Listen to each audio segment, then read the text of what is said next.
When living conditions worsen and the economy fails, people try to find reasons for their troubles.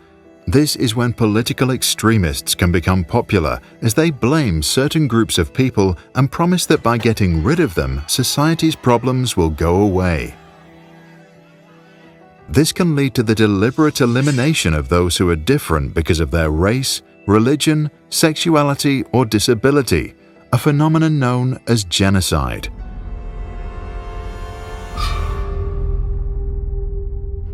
The 10 stages of genocide are a framework for understanding how crimes against humanity happen, so we can spot early warning signs and potentially prevent them.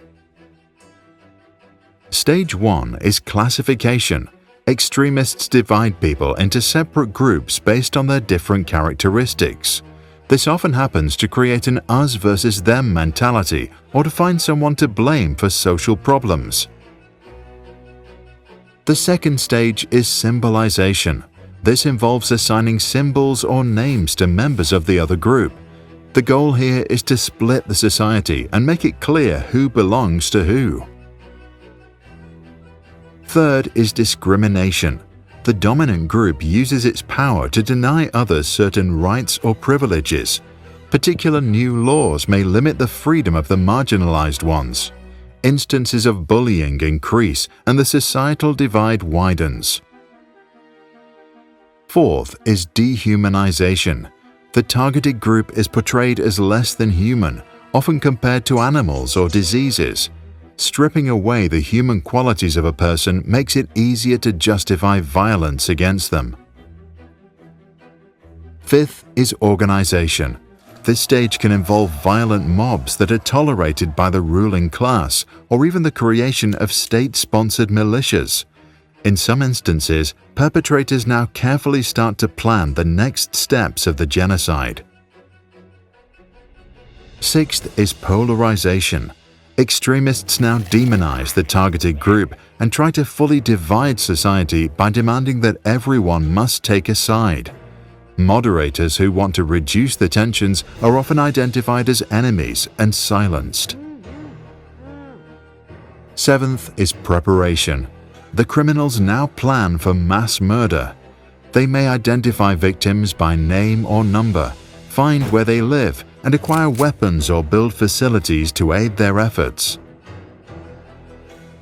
Eighth is persecution. Violence escalates. The targeted group is systematically subjected to harassment, displacement, or other forms of abuse. Often all of that happens under the disguise of security measures. Ninth is extermination. The mass killing begins. The culprits view their victims as less than human, believing they are cleansing the world of an undesirable element, and in doing so justify the use of disproportionate violence. 10th is denial. Those responsible for the cruelty deny their crimes, destroy evidence, blame the victims, and attempt to rewrite history, justifying their actions as necessary for the greater good. This is why, in the aftermath of genocide, the criminals must be made accountable and the trauma must be addressed. Then the survivors may heal and society can attempt to reunite. Note that the 10 stages may not occur linearly. They can happen simultaneously. Dr. Gregory Stanton, who observed the phenomenon, suggested preventative measures to battle each stage, even though he believed that ultimately only an international intervention can stop such a disaster. In Germany, Cambodia, Rwanda, and other places, help from outside often arrived too late for too many, which is why Stanton also founded Genocide Watch, a non-profit to help prevent the next tragedy from unfolding. What do you think?